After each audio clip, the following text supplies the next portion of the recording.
ایسی ایجنسیاں ہیں جو خواتین کو خاص طور پہ نو پروفٹ نو لاس پہ اگر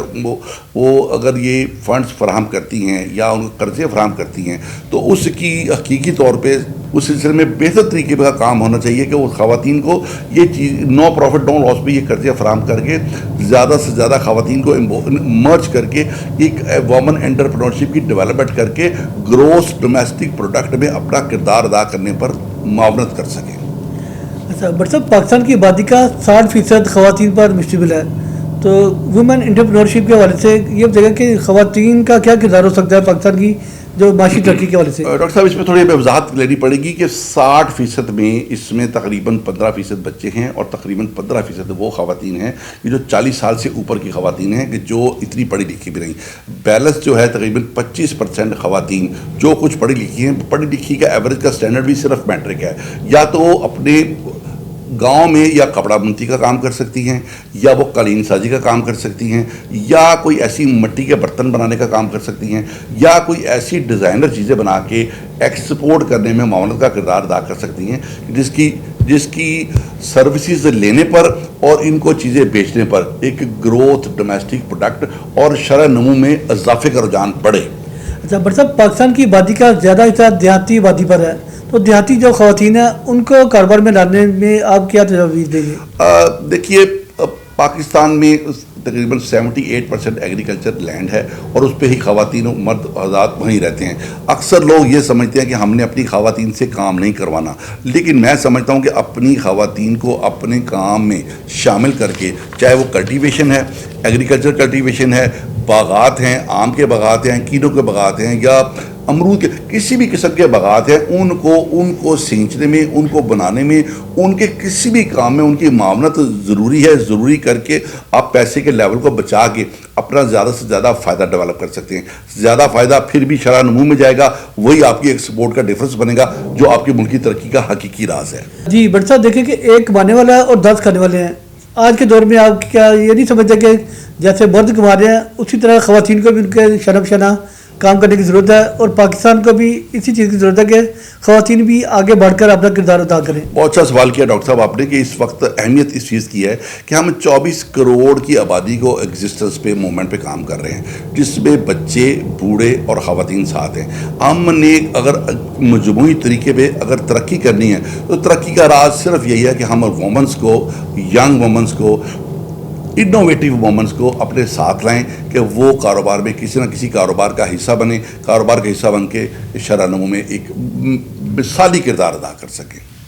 تو بٹ صاحب، یہاں پر عموماً یہ دیکھنے میں آتا ہے کہ خواتین پڑھ لکھ کر اگر انہوں نے MBBS کیا تو وہ اپنا نہ کلینک کھولتی ہیں، نہ ہی وہ کہیں جاب کرتی ہیں. اگر کسی نے ڈگری لیا ہے، ماسٹر کیا ہے ایجوکیشن میں، تو وہ نہ تو کہ انہوں نے اپنا ایجوکیشن کا ادارہ بنایا اور نہ ہی کہیں انہوں نے جاب کی. اس طرح بے شمار ہمارے ریسورس جو ضائع ہو رہے ہیں کہ خواتین کو ہم اتنی اچھی تعلیم دیتے ہیں مگر اس کے بعد ہم انہیں کاروبار کرنے کی اجازت کیوں نہیں دیتے؟ ویری گڈ کویشچن ڈاکٹر صاحب، آئی اپریشیٹ یور کویشچن. دیکھیے، ایک ماں باپ اپنے بچے کو پڑھا لکھا کر زیادہ سے زیادہ ڈاکٹر بناتے ہیں، انجینئر بناتے ہیں. وہ اپنی کمائی کا تقریباً 25% اس بچے یا بچی پہ انویسٹ کرتے ہیں کہ کل سے پاکستان کی ایک نمائندہ اشکال کی یہ ایک ڈیولپمنٹ ہوگی. لیکن جو ہی اس بچی کی شادی ہوتی ہے اس کو گھر گرہستی میں لگا دیا جاتا ہے. میں سمجھتا ہوں کہ اگر کوئی بچی ڈاکٹر ہے تو اس کو معاشرے کو سرو کرنے کا پورا موقع ملنا چاہیے. نہیں تو بچے یہاں، یا اگر کوئی انجینئر ہے تو اس کو انجینئرنگ لیول پہ کچھ ایسی چھوٹی موٹی انجینئرنگ کی موومنٹ کرنی چاہیے، یا کوئی دستکاری اسکول یا کوئی ایسی موومنٹ چلانی چاہیے. کسی بھی اسٹائلنگ، فیبرک کی اسٹائلنگ، فیبریکیشن کی اسٹائلنگ، یا کوئی ایسے کالج چھوٹے موٹے ادارے کو چلانا چاہیے جس سے نہ صرف وہ خود مستفید ہو سکیں اور اس میں ایک سیلف کانفیڈنس آ سکے اور ایک ضروریات کے تحت ان کی مالی آمدنی بڑھ سکے. نہ صرف ان کی بلکہ ان کے ساتھ جو 5 سے 7 خواتین، چھوٹی عمر کی خواتین ایز اے ہیلپنگ ہینڈ کا کام کر رہی ہیں، وہ بھی پاکستان کی ترقی میں اہمیت کا کردار ادا کرنے کے ساتھ ساتھ اپنی روزی روٹی خود کما کے پاکستان پہ، ریاست پہ ایک بوجھ نہ بنے. جی بٹ صاحب، جیسا کہ آپ کو پتا ہے کہ ہمیں زیادہ اوورسیز پاکستانیوں نے اس بات پہ زور دیا کہ ہمیں آج کا جو موضوع ہے خواتین انٹرپرینورشپ کے حوالے سے اس پہ بات کرنی چاہیے. اس میں ہمیں سعودی عرب سے، UAE سے، ہمیں کینیڈا سے، آسٹریا، جرمنی، UK، مختلف ممالک سے کافی لوگوں نے ہمیں یہ کہا کہ جناب اس موضوع پہ بات کریں. تو بٹ صاحب یہ بتائیں کہ خواتین کو کیا پیغام دیں گے جو پاکستان میں خواتین ہماری پڑھ لکھ کر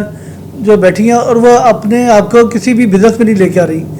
تو آسان کون سا بزنس ہے اور کم آمدنی میں کم پیسوں سے کون سا بزنس کر سکتی ہے وہ؟ ڈاکٹر صاحب میں ایک چھوٹی سی ڈیٹیل بتا دوں. ہمارا ایک ہمسایہ ممالک میں ممبئی سے آگے ممالک لیں تو ایک تھائی لینڈ ایک ایسا ملک ہے جس کی صرف 7 کروڑ کی آبادی ہے. اگر ہم اس کو ملٹیپلائی کریں تو ہماری 24 کروڑ کی آبادی ہے. 7 کروڑ کی آبادی میں اس میں اسٹوڈنٹس بھی ہیں، بوڑھے لوگ بھی ہیں، بچے بھی ہیں. آپ یقین جانیں کہ میں نے وہاں کا نہری نظام دیکھا ہے کہ وہاں میں چھوٹی چھوٹی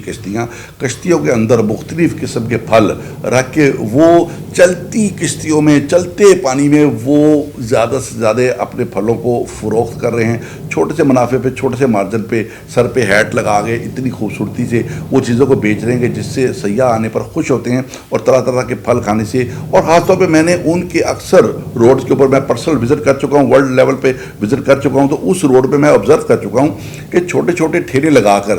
تازہ آملیٹ، تازہ ڈب روٹی کی فریشمنٹ یا تازہ خوراک بنا کر مہیا کرنے کے نام کو بھی وہ وومن انٹرپرینورشپ کا کردار ادا کر کے جتنی خدمات وہ سرو کر رہے ہیں اس کے ایون پیسہ کما رہے ہیں. پیسہ کمانے کے اس لیول کو ہی انٹرپرینورشپ کہا جاتا ہے، چاہے کہ وہ 18 سال سے بڑی عمر کا بچہ کر رہا ہو یا کوئی خاتون کر رہی ہو. تو اس کو اس سینس میں ہم بات کریں گے کہ وومن انٹرپرینورشپ کا یہی کنسیپٹ ہے کہ زیادہ سے زیادہ اچھے کھانے بنا کے یا کوئی اچھی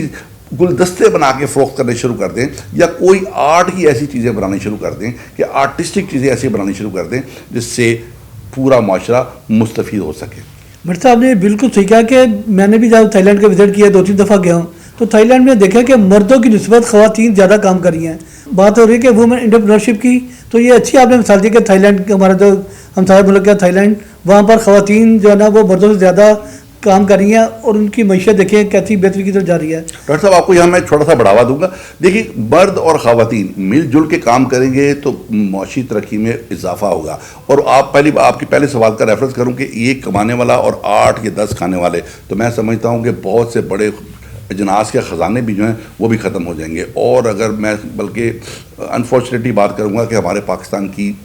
آبادی وہ بہت زیادہ خطرناک حد تک اتنی بڑھ چکی ہے کہ یہاں بہت ضروری ہے اس اہمیت کی کہ وومن انٹرپرینورشپ کی ڈیولپمنٹ اور اس کی اہمیت کے اوپر کام ہو. ہمارے جو لوکل چیمبرز ہیں، ہمارے فیڈریشن پاکستان چیمبر ہیں، لیڈیز چیمبر ہیں، لیڈیز چیمبر میں اسپیشلی میں ڈاکٹر شیلا صاحبہ کی بات کروں گا اور طاہرہ نسیم صاحبہ کی بات کروں گا کہ انہیں لیڈیز کلب کے تھرو خواتین کو موٹیویٹ کرتی رہتے ہیں. ہمارے لوکل کلب میں وہ موٹیویٹ کرتے رہتے ہیں اور ایسے سیمینار کرواتے رہتے ہیں کہ جس سے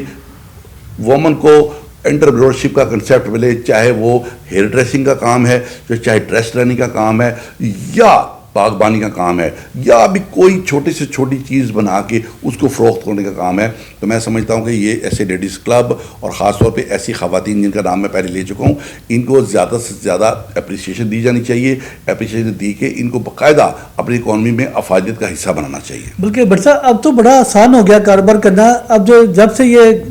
ڈیجیٹل میڈیا، سوشل میڈیا یہ چیزیں آئی ہیں، اب گھر میں بیٹھ کے بھی خواتین انٹرنیٹ کے ذریعے بے شمار بزنس کر سکتی ہیں. ڈاکٹر صاحب اس سلسلے میں آپ کی بات کو بڑھاوا دوں گا. اس سلسلے میں آپ کو خاتون کو، کسی وومن انٹرپرینور کو انوویٹر ہونا بہت ضروری ہے. جب تک وہ کاروبار میں جدت یا انوویشن نہیں لائے گی تو میں سمجھتا ہوں کہ وہ اس کا کاروبار عام ہی رہ جائے گا. کاروبار کی انوویشن، اس کی ڈیولپمنٹ سیکھنے کے لیے نئے نئے اسکل سیکھنے پڑیں گے. نئی ڈیولپمنٹ، نئی جدت کی جتنی چیزیں ان کو سیکھ کے سمجھ کے اپنے کاروبار میں لگا کر زیادہ سے زیادہ پیسے کمانے کے نام کو میں سمجھتا ہوں یہی وومن انٹرپرینورشپ ہے. اور اگر یہی شانہ بشانہ پاکستان کی ترقی میں کام کریں تو پاکستان ایک ترقی پذیر سے ترقی پسند ملک بن کے IMF سے اور ایسی تمام ایجنسیوں سے اپنا پیچھا چھڑا سکتا ہے. بٹ صاحب یہ بتائیں کہ جو پاکستان کے چیمبرز ہیں اور خواتین چیمبرز ہیں ان کا کیا کردار ہے خواتین کو بزنس میں لانے کے لیے؟ دیکھیں کسی بھی چیمبر کو اگر آپ آبزرو کریں، اٹک سے لے کے اگر آپ رحیم یار خان تک کو آبزرو کریں یا کراچی تک کے چیمبر کو کرتے اس میں بھی تقریباً جس طرح پاکستان کی خواتین کی نمائندگی ہے وہ بھی 1% ہی ہے. زیادہ سے زیادہ یہاں خواتین کو گھر گرہستی کو لائک کرتی ہیں اور لوگ فیملیز بھی کہتے ہیں کہ گھر گرہستی کو لائک کرو، بچوں کو سنبھالو، تمہارا یہی کام ہے. لیکن میں سمجھتا ہوں کہ یہ جتنے